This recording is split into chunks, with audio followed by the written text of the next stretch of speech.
મંદિર, મસ્જિદ, મક્કા, કાશી વગેરે જવાથી પરમાત્મા નહીં મળે.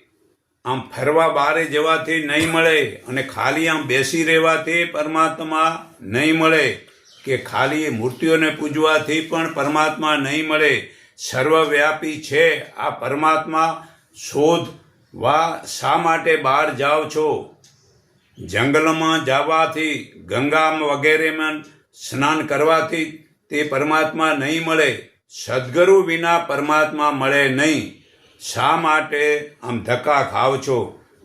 જાગીને ઉપવાસ કરીને શા માટે દુઃખો ઉઠાવો છો? ઊંચે આમ અવાજે બાંગું મારીને ખાલી શોર શા માટે મચાવો છો? શું ભગવાન બોડાય કે તમે આમ જોરથી ડખો કરશો તો જ સાંભળશે? એ તમે મનમાં બોલશો એ સાંભળશે. આ દ્રષ્ટિ આવે ગુરુના શાન સુરતાને વડે. તે સુરતા જો પ્રભુના શરણ જવાથી સર્વે પાપો છૂટે છે.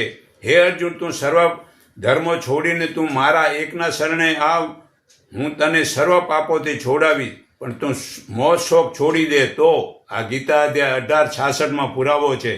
તો સુરતામાં અજ્ઞાનનું અંધારું છે, ત્યાં સુધી પરમાત્માના દર્શન નહીં થાય. તો જ્ઞાનનું અજવાળું થાય છે સદગુરુની શાંતિ. તો એક પળમાં જ આ અંધારું દૂર થઈ જાય છે. તો કરો ને લાખો દાન પુણ્ય, લાભ એક તલભાર નહીં થાય. કારણ કે દાન ને પુણ્ય તે તો મેલ છે. કારણ કે જે દાન કરશો તો સ્વર્ગમાં જશો, અને સ્વર્ગમાં પુણ્ય થઈ રહેશે. હવે પાછા મતલબ જન્મ મરણના ચક્કરમાં પડશો તો દુઃખો નહીં મટે. સદગુરુના સાચાના સંગ વિના આવા જીવનના ચક્કર મટે નહીં. જ્ઞાન વિના ન જન્મ મરણ છૂટે. સદગુરુના ચરણોના ધ્યાન વિના તે રંગ રૂપથી ન્યારો રહીને તે રૂપ રંગની વિસ્તાર બનાવ્યો છે. આ પ્રકૃતિના આકૃતિથી શરીર જુદા જુદા આકાર કર્યા છે. તે નિરાકાર દેખાતા નથી, દેખાય છે તે સંસાર બનાવ્યો છે. કહે કે અવતાર અમર સુરતાના સ્વામીને પ્રણામ કરું છું, જે પરમાત્માની આજ્ઞાથી ચાલે છે.